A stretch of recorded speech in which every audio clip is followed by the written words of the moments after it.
And as we have been programmed mentally, intellectually, one must be aware of this being programmed like a computer.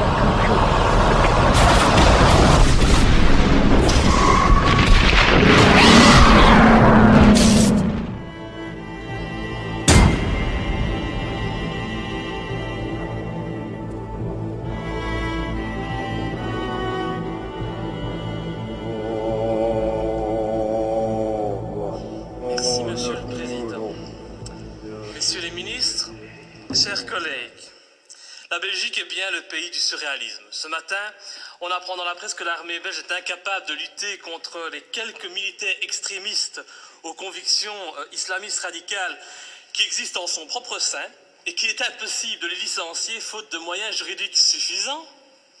Et par contre, dans un même temps, nous décidons d'aider la France dans sa lutte contre le terrorisme en lui apportant une aide logistique pour son opération au Mali. Que ne ferions-nous pas pour lutter contre le terrorisme en dehors de nos frontières? J'espère juste que nous aurons bien veillé à ne pas envoyer pour cette opération antiterroriste au Mali ces fameux soldats belges islamistes. Je le dis sous la forme de l'humour, mais ce qui se passe actuellement dans le monde ne me fait pas rire du tout. Ça ne me fait pas rire car sans aucun doute, les dirigeants de nos pays occidentaux sont en train de pendre les peuples pour des imbéciles avec l'aide et le soutien de la presse, qui n'est plus aujourd'hui qu'un organe de propagande des pouvoirs en place. Un peu partout dans le monde, les interventions militaires et les déstabilisations de régimes deviennent de plus en plus fréquentes. La guerre préventive est devenue la règle. Et aujourd'hui, au nom de la démocratie ou de la lutte contre le terrorisme, nos États s'octroient le droit de violer la souveraineté de pays indépendants et de renverser des dirigeants légitimes. Il y a eu l'Irak et l'Afghanistan, ces guerres du mensonge américain, sont venues par la suite la Tunisie, l'Égypte, la Libye, où, grâce à vos décisions, notre pays a participé en première ligne à des crimes contre l'humanité pour renverser à chaque fois, des régimes progressistes et modérés et pour les remplacer par des régimes islamistes dont, et c'est quand même bizarre, la première volonté fut d'imposer la charia. Il en est de même actuellement en Syrie, où la Belgique finance honteusement l'armement des rebelles islamistes qui tentent de renverser Bachar al-Assad. Ainsi, en pleine crise économique, alors que de plus en plus de Belges ont des difficultés pour se loger, se nourrir, se chauffer ou se soigner, et oui, j'entends déjà le sale populiste que je suis, eh bien le ministre des Affaires étrangères, il a décidé d'offrir aux rebelles syriens 9 millions d'euros. Bien sûr, on est en train de nous faire croire que cet argent servira à des fins humanitaires, un mensonge de plus. Et comme vous le voyez, depuis des mois, notre pays ne fait que participer à la mise en place de régimes islamistes dans le nord de l'Afrique et au Moyen-Orient. Alors, quand on vient prétendre partir en guerre pour lutter contre le terrorisme au Mali, eh bien, j'ai bien envie de rire.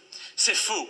Sous des apparences de bonnes actions, nous n'intervenons que pour défendre des intérêts financiers, dans une totale logique néocolonialiste. Il n'est véritablement pas cohérent de partir aider la France au Mali au nom de la lutte contre le terrorisme islamiste, lorsqu'au même moment, on soutient en Syrie le renversement de Bachar al-Assad par des rebelles islamistes qui souhaitent imposer la charia, comme c'est déjà le cas en Tunisie ou en Libye. Et il faut vraiment arrêter de nous mentir et de prendre les gens pour des imbéciles. Le temps est au contraire venu pour dire la vérité. En armant les rebelles islamistes comme les Occidentaux ont auparavant armé Oussama Ben Laden, cet ami des Américains avant qu'ils ne se retournent contre lui, eh bien les pays occidentaux en profitent pour implanter dans les nouveaux pays conquis des bases militaires tout en favorisant leurs entreprises nationales. Tout est donc stratégique. En Irak, nos alliés américains ont mis la main sur les richesses pétrolières du pays. En Afghanistan, ce fut sur l'opium et la drogue, toujours très utiles, pour se faire beaucoup d'argent assez rapidement. En Libye, en Tunisie, en Égypte ou encore en Syrie, le but fut et est encore actuellement de renverser les pouvoirs modérés pour les remplacer par des pouvoirs islamistes qui très rapidement deviendront gênants et que nous attaquerons sans vergogne sous prétexte de lutter, à ce moment-là encore, contre le terrorisme ou de protéger Israël. Et dont les prochaines cibles sont déjà connues. Dans quelques mois, je prends le pari que nos regards se tourneront vers l'Algérie et finalement vers l'Iran. Faire la guerre pour libérer des peuples d'un agresseur extérieur, c'est noble. Mais faire la guerre pour défendre les intérêts des États-Unis, faire la guerre pour défendre les intérêts de grosses sociétés comme Areva,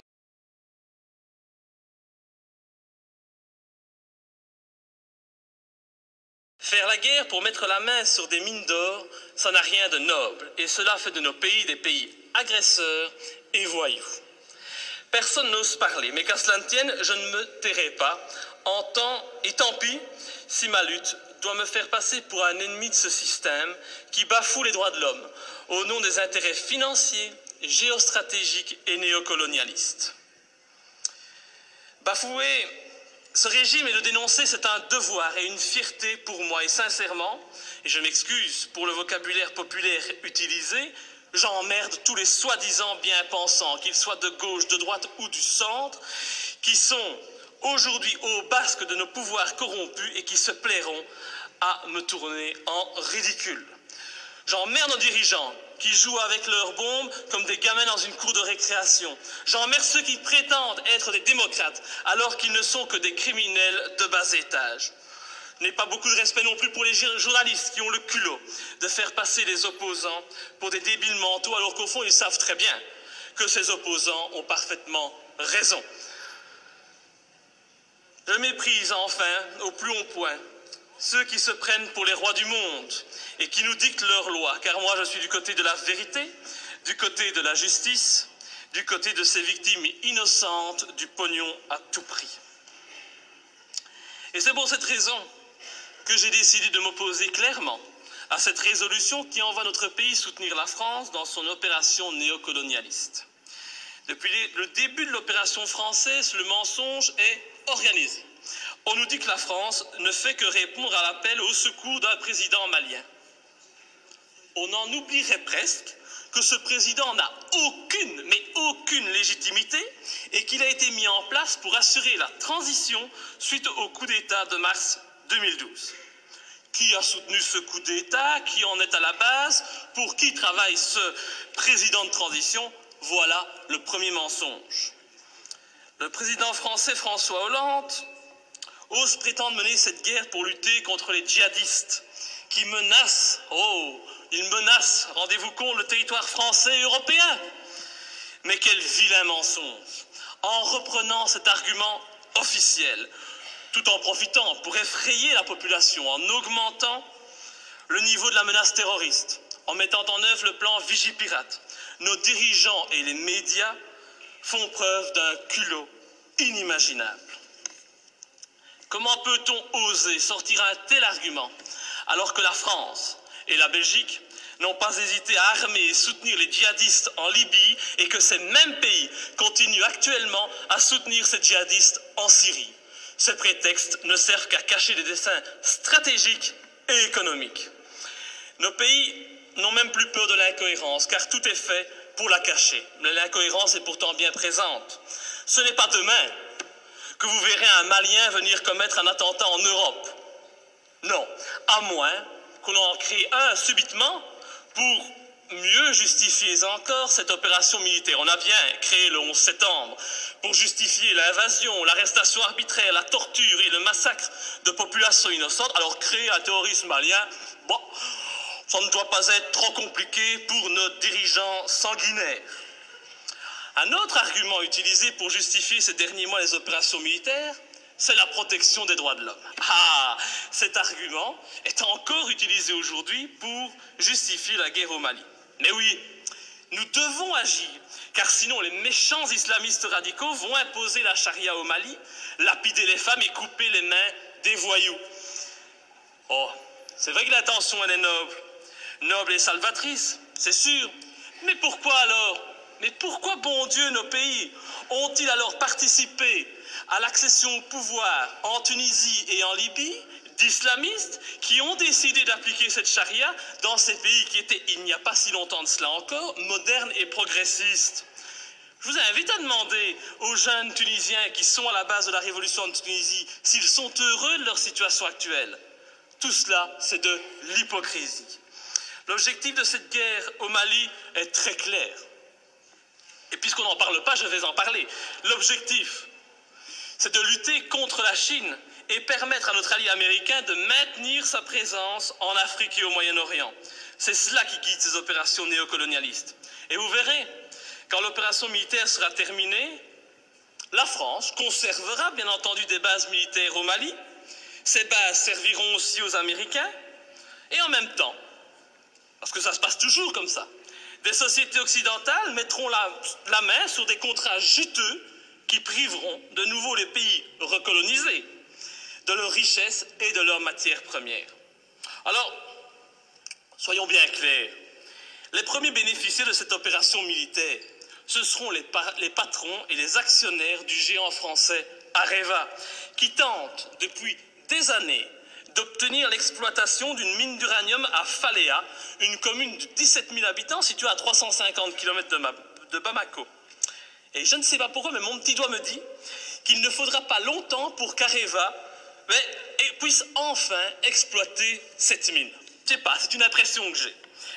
Il est donc hors de question que je participe à cette colonisation minière, cette colonisation des temps modernes. Et pour ceux qui doutent de mes arguments, je les invite sincèrement à se renseigner sur les richesses du Mali. Le Mali est un grand producteur d'or, mais depuis peu, il a été désigné, comme étant un pays qui offre un environnement de classe mondiale pour l'exploitation d'uranium. Mais comme c'est bizarre, un pas de plus vers une guerre contre l'Iran, c'est une évidence.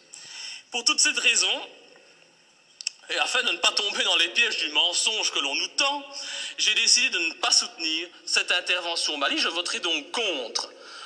Et ce faisant, je fais preuve de cohérence, puisque je n'ai jamais soutenu par le passé nos interventions criminelles en Libye ou en Syrie, me profilant de la sorte comme le seul parlementaire de ce pays à défendre la non-ingérence et la lutte contre les intérêts obscurs. Je pense vraiment qu'il est grand temps de mettre un terme à notre participation à l'ONU ou à l'OTAN et de sortir de l'Union européenne si cette Europe, au lieu d'être un gage de paix, devient une arme d'attaque et de déstabilisation de pays souverains aux mains d'intérêts financiers et non plus humanistes. Enfin, je ne peux qu'encourager notre gouvernement à rappeler au président Hollande les obligations qui résultent de la Convention de Genève en matière du respect des prisonniers de guerre. J'ai en effet été outré d'entendre à la télévision, de la bouche du président français, que son intention était de détruire, je dis bien détruire, les terroristes islamistes. Alors je ne voudrais pas que la qualification utilisée pour nommer les opposants au régime malien, c'est toujours pratique aujourd'hui de parler de terroristes islamistes, soit utilisée pour contourner les obligations de tout État démocratique en matière de respect des droits des prisonniers de guerre. Nous attendons un tel respect de la patrie des droits de l'homme. Enfin, et pour terminer, permettez-moi de souligner la légèreté avec laquelle nous décidons de partir en guerre. Tout d'abord, le gouvernement agit sans la moindre autorisation du Parlement, il paraît qu'il en a le droit. Il envoie du matériel, des hommes au Mali. Le Parlement réagit par la suite, et quand il réagit, comme aujourd'hui, eh bien, cette institution n'est composée que d'un tiers de ses membres. Encore beaucoup moins si on parle des élus francophones. C'est donc une légèreté coupable qui ne m'étonne pas vraiment, venant d'un Parlement de toutou soumis au diktat des partis politiques. Je vous remercie. Monsieur le ministre des Affaires étrangères.